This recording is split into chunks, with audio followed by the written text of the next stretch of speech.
What's good? What's good, YouTube? What's good, World Wide Web? Everyone across the nation, across this world. Welcome to another edition of Smooth Cheese We Win Sports Talk. Winning is the end game. So if you ain't about to win, don't go in. What's good, y'all? This is first of all, happy belated Thanksgiving. Hope you had a great day eating your turkey and your dressing and everything. This is your man, your host with the most, Smooth T, and you are again in the midst of Smooth T's We Win Sports Talk. Your best time to hear some great sports news, some great sports recaps. That's what we just do, baby. You know what I'm saying? Definitely. I'm here. My homeboy, my ace, my wingman is busy, but he will be back for the post game recap show that we're gonna do today. Because today we will give a pregame to the big game. That is versus OSU. I am a Michigan guy, so for the last 3 years we have put some work on them boys. You know what I'm saying? So when you from Michigan and you go blue, just like with Duke and North Carolina, people don't acknowledge names. You do that as you get, sometimes you will as you get into more broadcasting, but definitely we simply call them the school in Ohio. They call us the school up north, or we'll refer to them as the Buckeyes. So we don't refer to their name like everybody else does. But for the last 3 years, we've had success with making sure we handle our business going up, playing that school in Ohio, or whether they came to Ann Arbor. So generally, I would be on my way, headed to my boy house, because how we do it is whoever is the home team that year, you have to come to that individual's house. So when you come to the individual's house, you subject to whatever you're going to get, whatever it is. So when he comes to my house, when he walks into the big house, I got all my gold blue, my Michigan decorations up. He's subject to whatever he get. When I go to his house, it is the same. He has up all his old state stuff, whatever he got that he just want me to see and want to just bask and throw in my face. So hey, that's how we get down. But today, we had to break tradition a little bit. He had some things going on, but I'm also going through a little healing process. Last 2 weeks has been real busy for me, but just recovering. So didn't want to pass no germs to nobody. So the best thing that we got is that we can communicate through things like the phone, FaceTime, or whatever. And we was definitely going to talk about it on the show. So today we will be doing a little quick pregame to the big game. Also, we're going to recap some things that happened yesterday with the CU versus Oklahoma State. And also, we're going to talk about that massive UGA versus Georgia Tech. So, let's hop right into it. Let me take my cap off for a second here.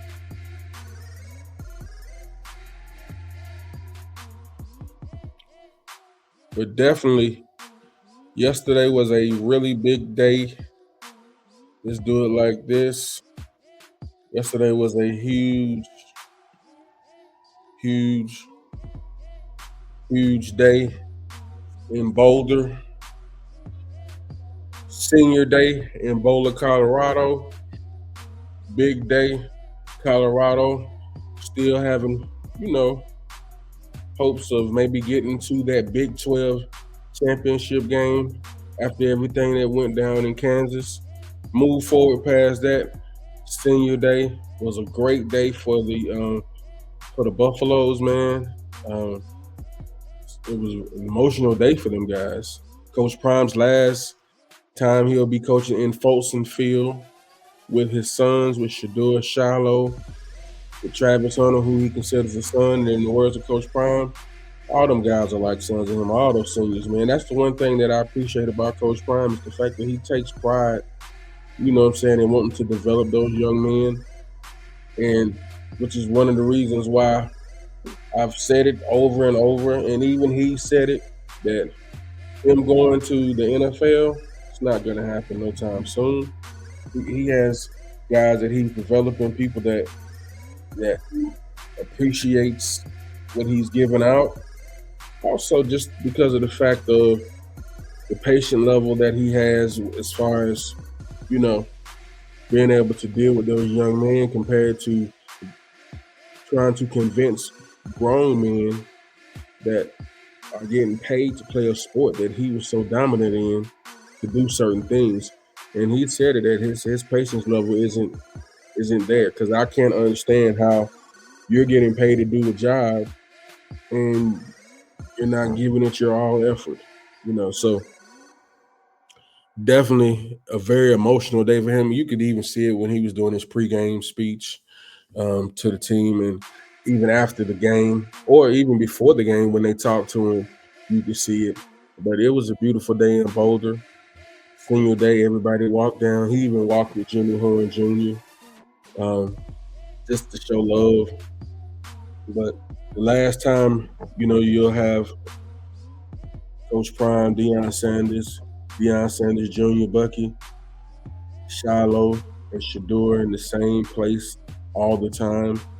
They're really close knit and they're used to being around each other. So that was a very emotional time for him. But hey, man, Buffaloes dusted off their shoulder from last week and put up some great numbers. A good showing yesterday. Um, whew, Shador had 438 yards passing, 5 TDs, one interception, but the interception wasn't. It bounced. When balls bounce up in the air, if you hit something and it just flies and it's subject to anything. So it wasn't an interception that was kind of his throwing just a bad pass. But Shador um, went out like a champ in Folsom Field, showed everybody why he is the top quarterback in the country, most dominant plays, 34 for 41, 438 yards, 5 TDs. Now he did end up having 6 sacks. A couple of those sacks, few of those sacks, some of them were his fault, holding the ball a little bit. But they went through a little shakiness in the second quarter. But got to the halftime, he even said in the press conference that, his dad said, "Hey, come on, man, let's go. You're tripping. Let's do this thing." Because they was up 21-0 going into halftime. Running game, it was better. The young buck Michael Welch showed up, had 39 yards rushing. Charlie Offdahl had 4 touches for 16 yards. So, but the two people that showed out along with Shador was LaJohntay Wester, 11 touches for 175 yards receiving, 2 touchdowns. LaJohntay got some money yesterday, showed you his worth. Unfortunately, Jimmy Horn Jr., he still was banged up, and for Jimmy, that's a big thing because Jimmy he's a rider. You know what I'm saying? So if he can't play, something is really going on. So unfortunately, Jimmy didn't get to play. He started, and it just wasn't there for him. He dressed out, so he came prepared to play, but just didn't work out for him. So second half, he had his jersey on and his regular street clothes. But LaJohntay Wester showed out, 11 catches, 175 yards, was all over the field. And of course, you know who it is, the two-way king, Travis Hunter, the future upcoming Heisman winner, man, who got robbed by the Thorpe Award, but got every other award coming, which I never gave my take on that. But a quick take on that is, how can you be up for all the other awards, Defensive Player of the Year, Heisman Trophy, but you ain't getting the Thorpe Award, which is the best cornerback in the country? Not to mention, you got I think someone tried to say something about the Well, they try to justify that after Coach Prime went off and put a rant out about this is ridiculous. It doesn't make sense, and it doesn't make sense. He's the best cornerback in definitely top three, top two cornerbacks. But Will Johnson hadn't been able to play this year because he's been kind of hurt over in Michigan. Between him and Will Johnson, but look, nobody throws to Travis, and the reason why is because they know when you throw to him, you're gonna get in trouble. So he's only had one touchdown scored on him this year, and that was a shot play. Prime was like, he should have knew first downs, shot downs, but he rebounded from that play. But they were trying to say that unless he didn't have enough tackles or something like that, something crazy. But a sign of a great cornerback is you protect the whole side. And who outside of Prime, like, come on, man, the greatest cornerback to play the game in the NFL? So if anybody know about playing cornerback, you got to know Deion Sanders knows what it is. So they don't throw to his side. And when they throw to his side, they find out why. Either he gonna pick it or he gonna deflect it. So for some reason, the quarterback from OSU, Mr. Smith, decided that he was gonna test Travis. And when he tested Travis, he saw why he should have won the Thorpe Award.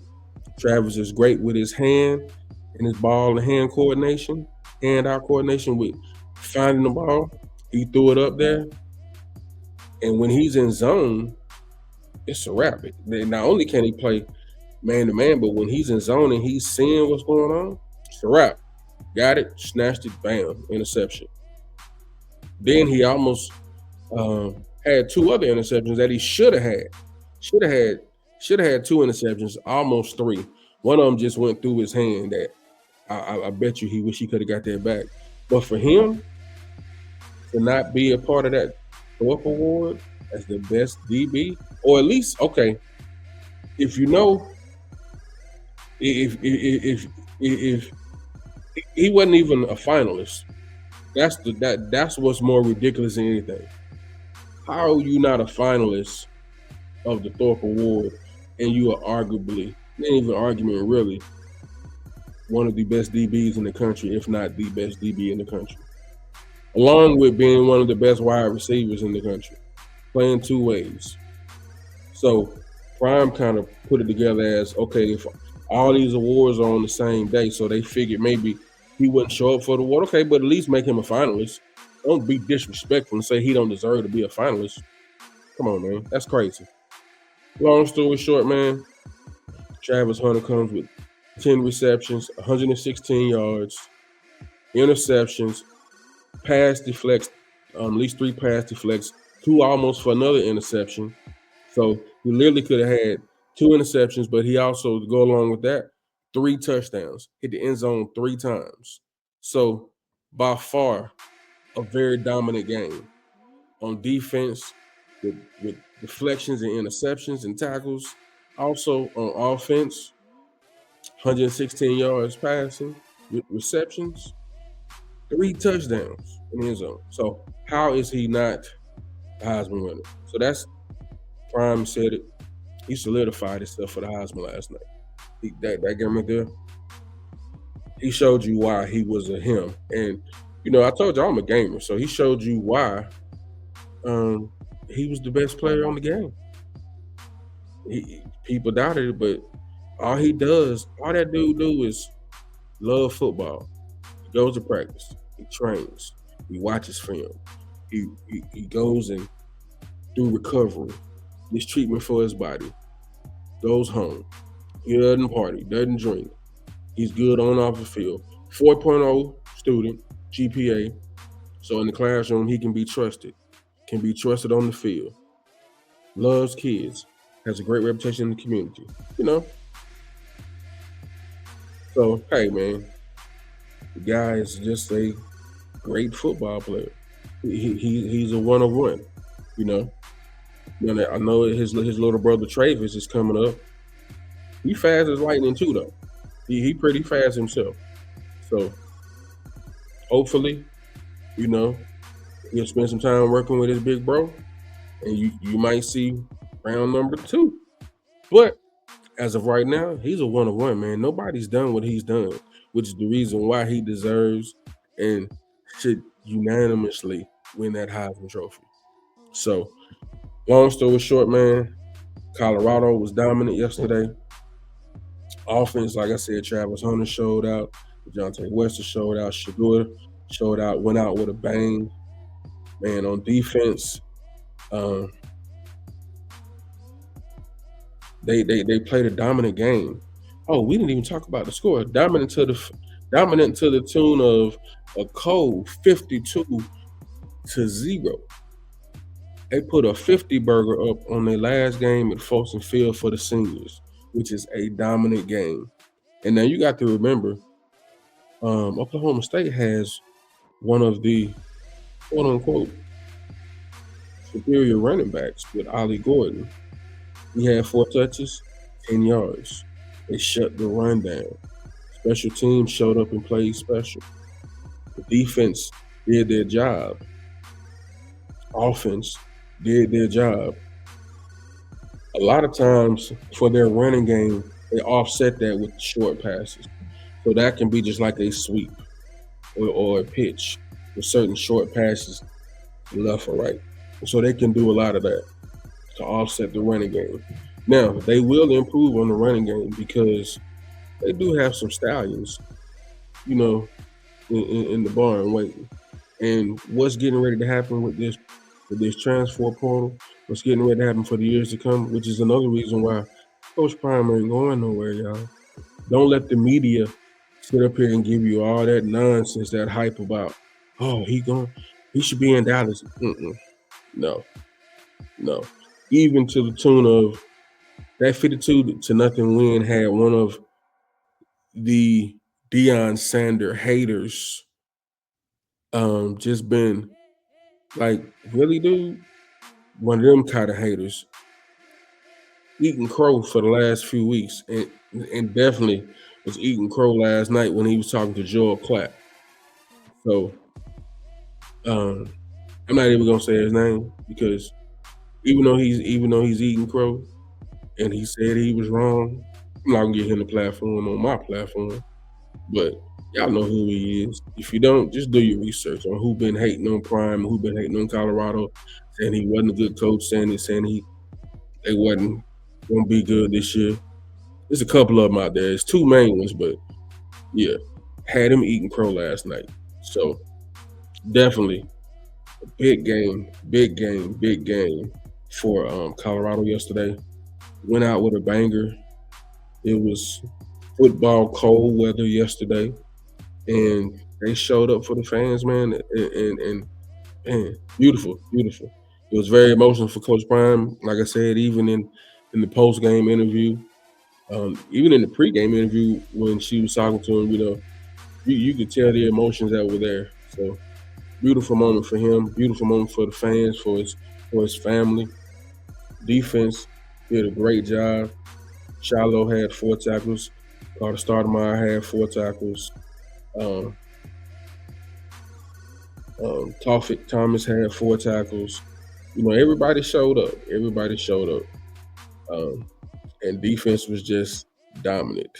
They didn't give up too many big plays, and the most yardage that they had on defense were in the fourth quarter by the time the second string came in. But the second string, I give them props because Oklahoma State got down to the red zone, and they were in the range of scoring, but that second team defense had pride, and they hung it out. So they didn't let them score. Game ended up still being 52-0.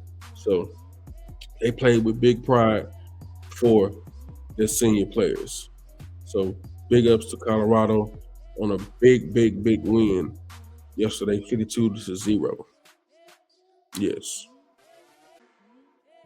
And the game of the night, man.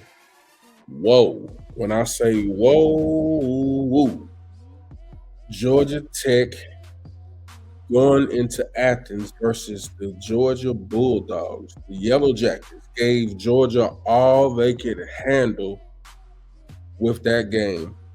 Game ended up being 42-44, 7 overtimes. Well, 8 overtimes, excuse me. You get that right. 8 overtimes. One overtime short of being the record, which is the 9 overtimes.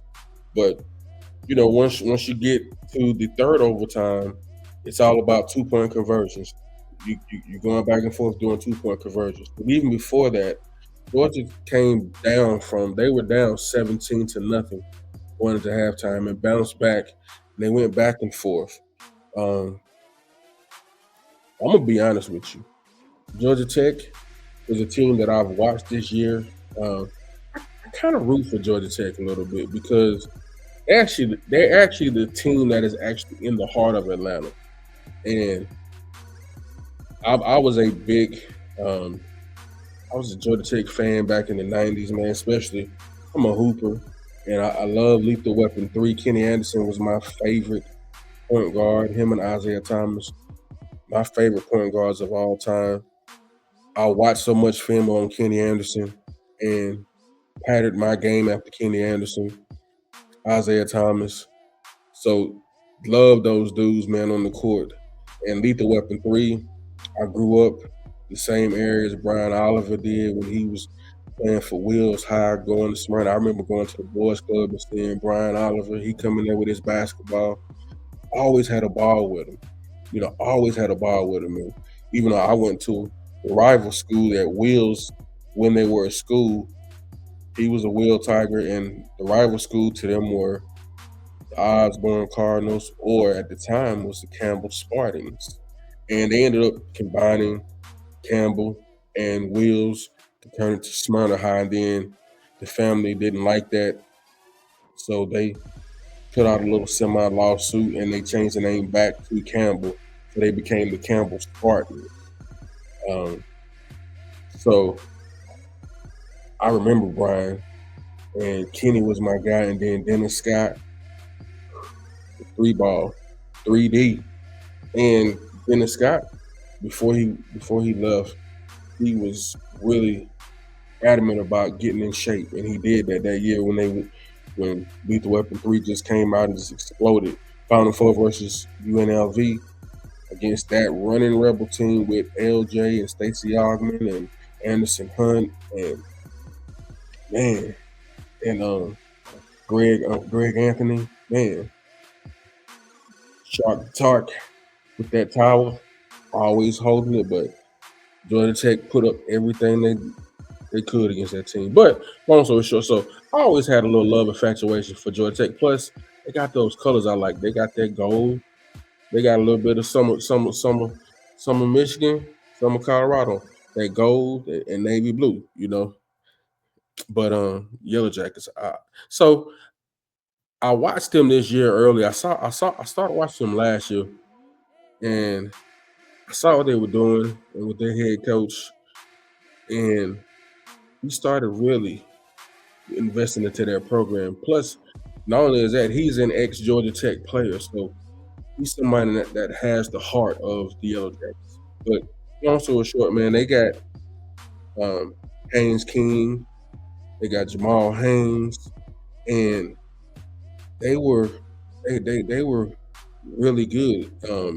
Rutherford and Singleton, and I've watched them, and I'm a gamer, y'all, so I always just test different teams, and I used to always like just playing with Georgia Tech because when you play with them on the game, in the backdrop, you see the city of Atlanta.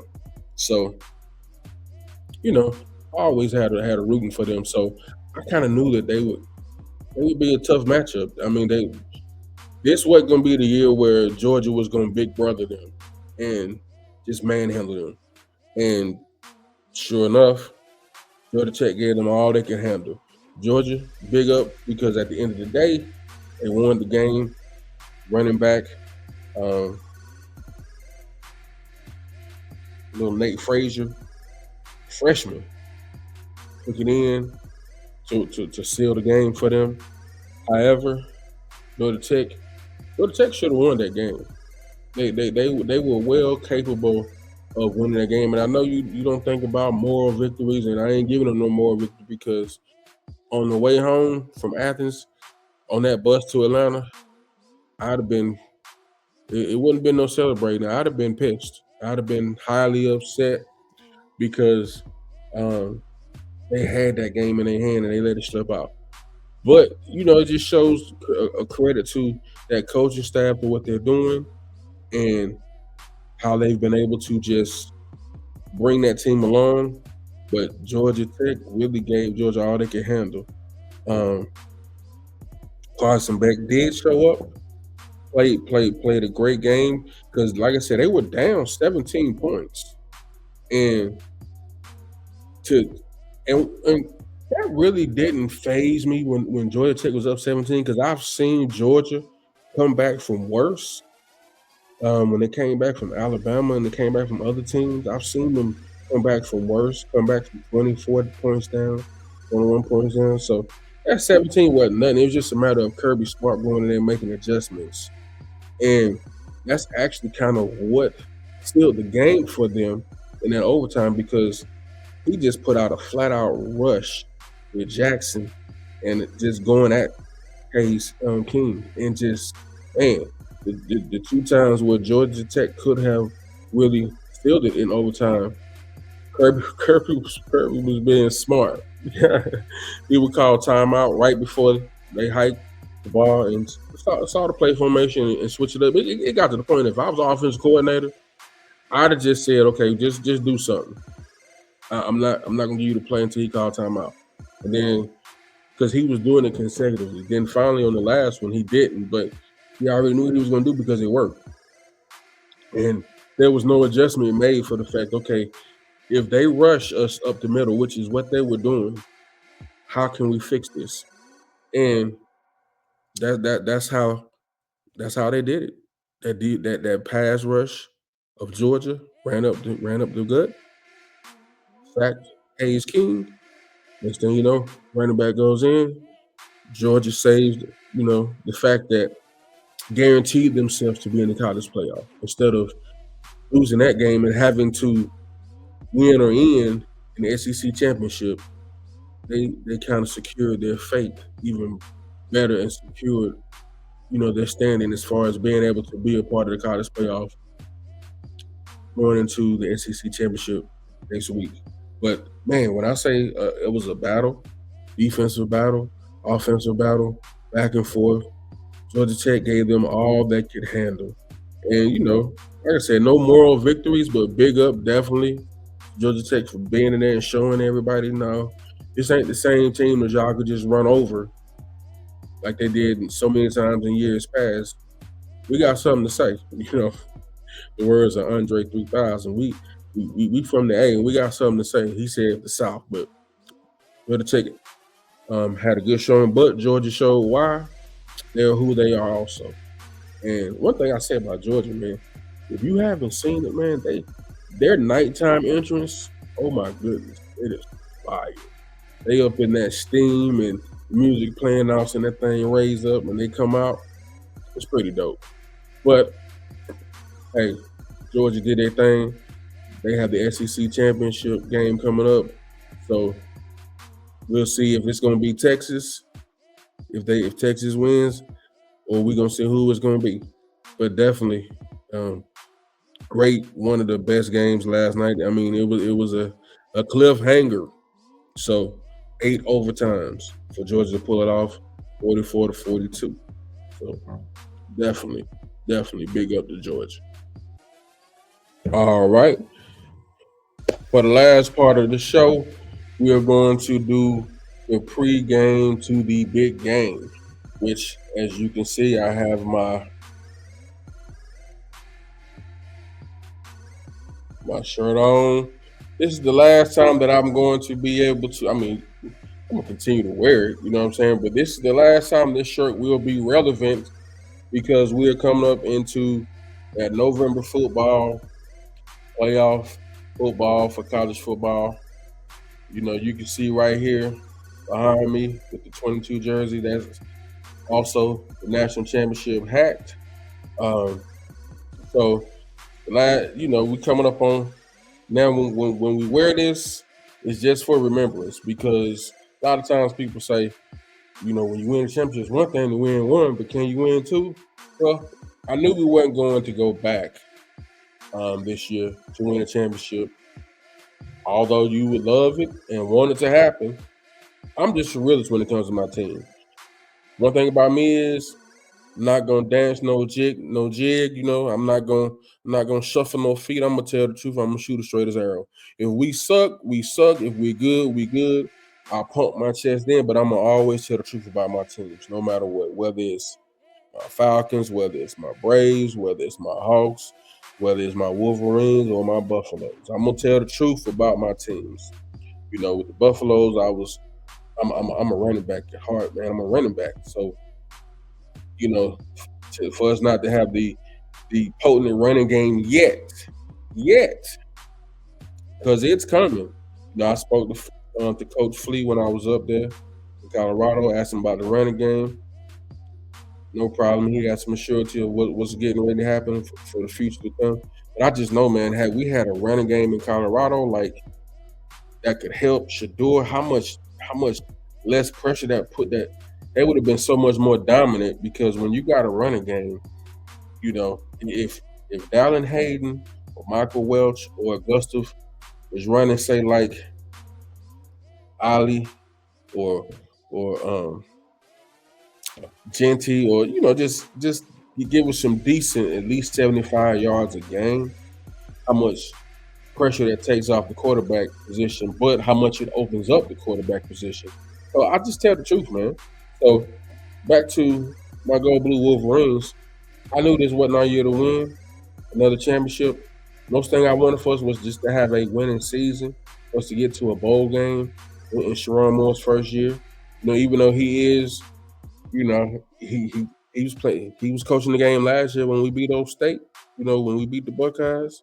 So that's good. That's good to have under his belt. Now, what my boy was trying to say last week, LT the Guru, was that because this is a rival game, man, everything's out the window. Everything's out the window. There's no such thing as records. This is a rivalry. This is a rivalry game. It's like I'm a Falcon fan. You see behind this, like I got a Falcons hat around here. Yep, I got a Falcons hat. When we play the Saints, it's the same thing. It don't matter. See, ATL. It don't matter. When we play the Saints, it don't matter what the record is. They don't like us. We don't like them. We call them the Swampers. They call us whatever. I don't know. We don't listen to them anyway. However, records are out the window. And there's times when the Falcons and the Saints were the sorriest teams, but when they played each other, somebody got to win. So they going they out because we like, nah, y'all ain't gonna beat us. Everybody else gonna beat us, but y'all ain't gonna beat us. So LT was expressing that, man, he's not gonna be satisfied until he sees the scoreboard because of what's gonna happen for the last 3 years. We winning. What's happened for the last 3 years? He's not gonna be happy till he see that scoreboard. I told him at the beginning of the year, I was like, man, we lost too many people to the draft. And thing about our quarterback situation when Harbaugh left, by the time he announced he was leaving going to the NFL and they brought Sharon Moore in, we didn't have time to get nobody out the transfer portal because the portal was already done. Everybody had already went somewhere because we could have got a quarterback out of the portal, but everybody was already gone. So the timing was bad for Sharon Moore, so we just had to deal with what we had to deal with. Davis Warren, we thought Orgy was going to be something total. We just didn't have it. We do have a quarterback that's in the wing. That's the young boy. You know what I'm saying? But he wasn't ready for this yet. So it is what it is. But because this is a rivalry game, we can play spoiler. We can play we ain't got nothing to lose. So that's what LT was trying to break down to me. He's like, man, y'all don't have nothing to lose. So y'all could easily, just all out today and make it tough for us because you're trying to play spoiler. So that's what I'm looking for.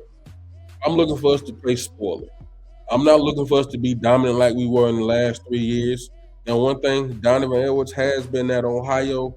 that Buckeye breaker. You know what I'm saying?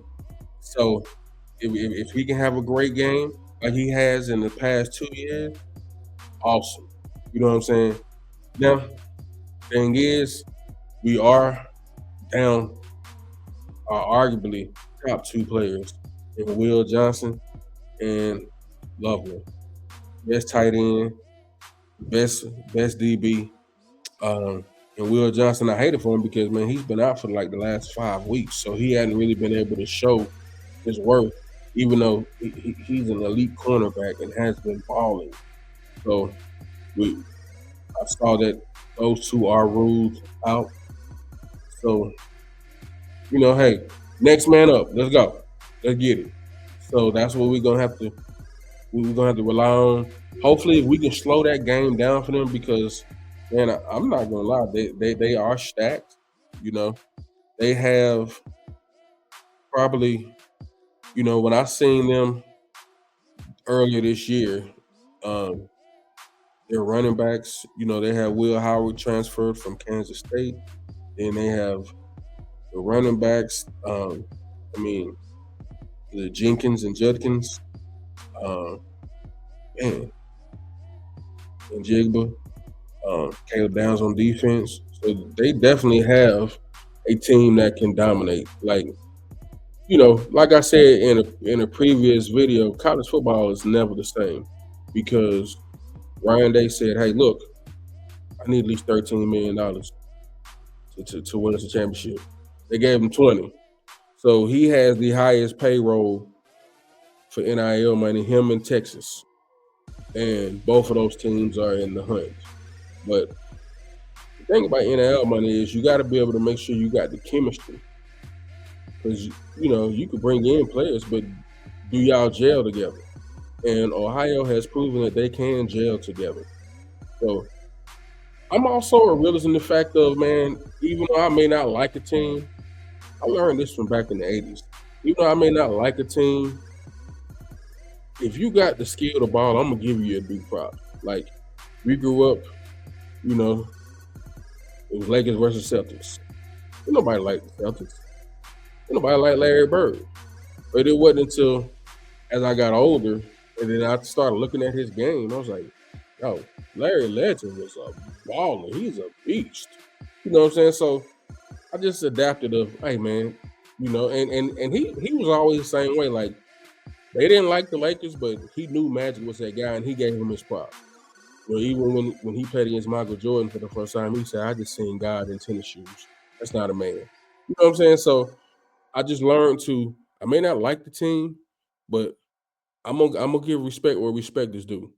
And I'm gonna give them the props on what they have and what they can do. So I may not be a advocate, want to like that school in Ohio, but they got some players this year. So for us in Go Blue, we're gonna have to make sure we go in there and play our best game of the year. Because truthfully, both teams could be 0-10. But when they play this game, this is the Super Bowl. This is the national championship. This is the beginning. So we could have won no games this season, but we win this game. Oh man, season saved. It's all good. It's all gravy, baby. So definitely it's a game that today is, I'm not bumping my chest like before because I know what we have, and now mind you, we're very talented on the defensive line. We're very talented on offensive line. We got to get more push. And one thing that Ohio hasn't had is they're not as aggressive on the line as we are. We do have Mason Brown on defense, so eh, eh, we got some defense. You know, when everybody comes together.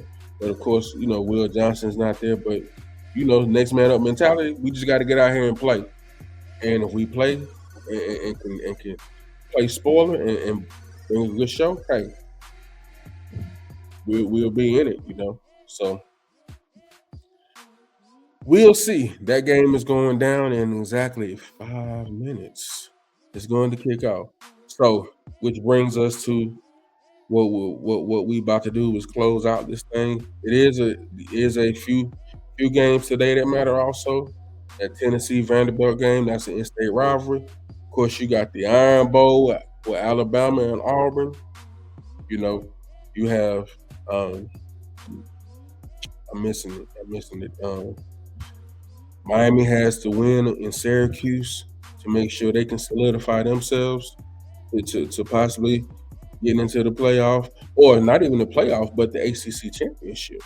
So that's something big. You got USC Notre Dame. That's a great rivalry. Um, then um, Florida State rivalry out the window. Oregon Washington out the window. Record out the window. So then you got a rebirth of Texas and Texas A&M, which has big implications on the SEC championship. So definitely great rivalry day. Nevada versus UNLV, with UNLV having a chance to win that game and go to their conference championship. So it's a big college football day, man. It's going to be some good wrap up games. So, but we were just highlighting the pre-game to the big game. So definitely, we will be back, and hopefully my boy LT the Guru will be with me when we recap the game. And I've been busting their tail for the last 3 years, so he understands what this game is. So he will definitely have his saying, you know. And if they won, I'm gonna tell you, he gonna have his jersey on, he gonna have his hat on, he gonna be talking about that OH. So when y'all see it, y'all know. Oh man, I keep forgetting. Definitely, definitely, definitely, definitely, definitely. Show your boy some love, man. Like and subscribe, man.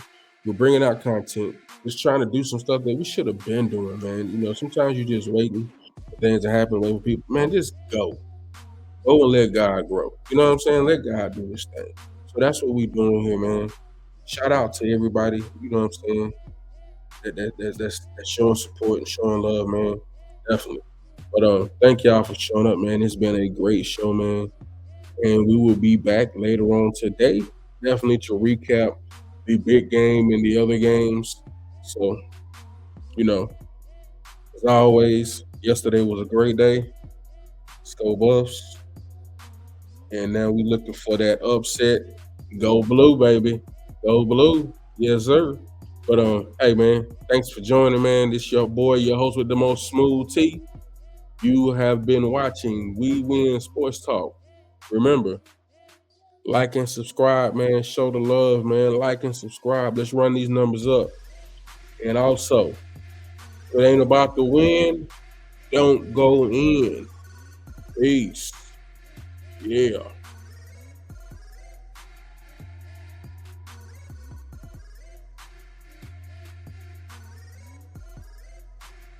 That didn't do right. Let's do that again.